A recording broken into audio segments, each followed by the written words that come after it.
സാങ്കേതിക ഡിജിറ്റൽ സർവകലാശാല VC നിയമനത്തിലെ സമവായം സുപ്രീംകോടതി അംഗീകരിച്ചു.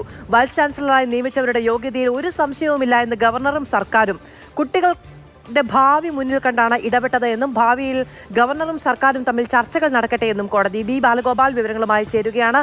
ബാലു, കഴിഞ്ഞ ദിവസമൊക്കെ കോടതി കർശനമായ തീരുമാനങ്ങൾ കൈക്കൊള്ളത് നമ്മൾ തന്നെ വാർത്തയായി നൽകിയതാണ്. ഇപ്പോഴെന്തായാലും ഒരു സമവായം, ആ സമവായം സംബന്ധിച്ച് വലിയ രാഷ്ട്രീയ ആരോപണങ്ങൾ സംസ്ഥാനത്ത് ഉരുണ്ടുകൂടുമ്പോഴും സമവായം സുപ്രീംകോടതി അംഗീകരിക്കുന്നു.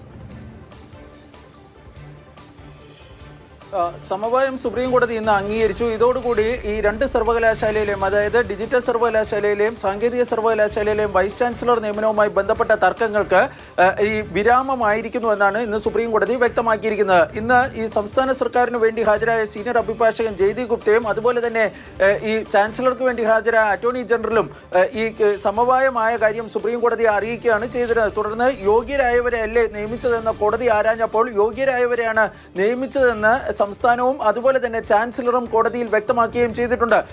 മറ്റൊരു പ്രധാനപ്പെട്ട കാര്യം ഇന്ന് കോടതിയിൽ നടന്നത് ഈ ചാൻസലർ മുഖ്യമന്ത്രിയെ വിളിച്ചതാണോ അതോ മുഖ്യമന്ത്രി ചാൻസലറെ വിളിച്ചതാണോ, ഇതിലൊരു അവ്യക്തത ഈ കഴിഞ്ഞ ദിവസം ഗവർണർ സുപ്രീം കോടതിയിൽ ഫയൽ ചെയ്തിരുന്ന ഈ സത്യവാങ്മൂലത്തിലൂടെ ഉണ്ടായിരുന്നു. കാരണം ഈ സത്യവാങ്മൂലത്തിൽ ചാൻസലറെ ഗവർണർ പറഞ്ഞിരുന്നത് 14-ാം തീയതി മുഖ്യമന്ത്രി തന്നെ ബന്ധപ്പെടുകയും തുടർന്ന് 4:30 ഈ ലോക് ഭവനിൽ വച്ച് നടത്തിയ ചർച്ചയിൽ ഈ പ്രശ്നങ്ങൾ പരിഹൃതമായി ഒരു സമവായത്തിൽ എത്തി എന്നുമായിരുന്നു പറഞ്ഞിരുന്നത്.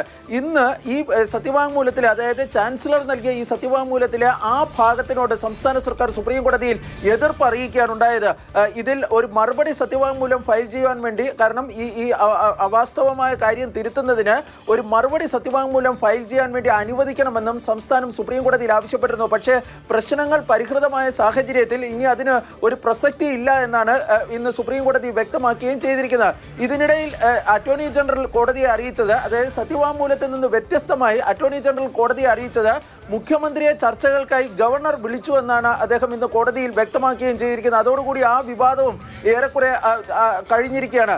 ജസ്റ്റിസ് ഈ വിദ്യാർത്ഥികളുടെയും അതുപോലെ തന്നെ രക്ഷകർത്താക്കളുടെയും ഭാവി കരുതിയാണ് തങ്ങൾ ഈ വിഷയത്തിൽ ഇടപെട്ടതെന്നും ഏതായാലും ഭാവിയിൽ ഈ രാജ്യത്തിൻ്റെയും സംസ്ഥാനത്തിൻ്റെയും ഒക്കെ ഭാവി കരുതി എല്ലാ വിഷയങ്ങളും ഇതുപോലെ ചർച്ചകളിലൂടെ പരിഹരിക്കണമെന്നൊരു നിർദ്ദേശവും കോടതി ഇന്ന് ചാൻസലറോടും, എന്നൊരു നിർദ്ദേശം എന്ന് പറയാൻ വേണ്ടി പറ്റില്ല, എന്നൊരു അഭിപ്രായവും കോടതി ഇന്ന് ചാൻസലറോടും അതുപോലെ തന്നെ സംസ്ഥാന സർക്കാരിനും നൽകുകയും ചെയ്തിട്ടുണ്ട്. ഏതായാലും സ്ഥിരം വൈസ് ചാൻസലർ നിയമനത്തോടു കൂടി ഈ പ്രശ്നം പൂർണ്ണമായും പരിഹരിക്കപ്പെട്ടു എന്നാണ് ഇന്ന് കോടതി വാക്കാൽ നിരീക്ഷിക്കുകയും ചെയ്തിരിക്കുന്നത്. ശരി, ബി ബാലഗോപാലാണ് വിവരങ്ങൾ നൽകിയത്. രണ്ട് പാനലുകളിലും കോമണായി ഉണ്ടാകുന്ന ആളുകൾ എന്നൊരൊറ്റ കാരണം കൊണ്ട് അവരുടെ ക്വാളിഫിക്കേഷൻ സംബന്ധിച്ച് അന്തിമ തീരുമാനം കൈക്കൊള്ളാൻ കഴിയില്ല എന്നുള്ളതൊക്കെയായിരുന്നു കഴിഞ്ഞ ദിവസം നിയമമന്ത്രി P രാജീവൊക്കെ ഈ പ്രശ്നമുണ്ടായ സമയത്ത്, ചർച്ച പരാജയപ്പെട്ട സമയത്തും കോടതി ഇടപെടൽ ഉണ്ടാകുന്ന സമയത്തും മാധ്യമങ്ങളോട് പറഞ്ഞത്. എന്തായാലും ഇന്ന് ക്വാളിഫിക്കേഷൻ സംബന്ധിച്ച് യാതൊരു തരത്തിലുള്ള തർക്കവുമില്ല എന്ന് സുപ്രീം കോടതിയിൽ അറിയിക്കുകയും ചെയ്തിരിക്കുന്നു.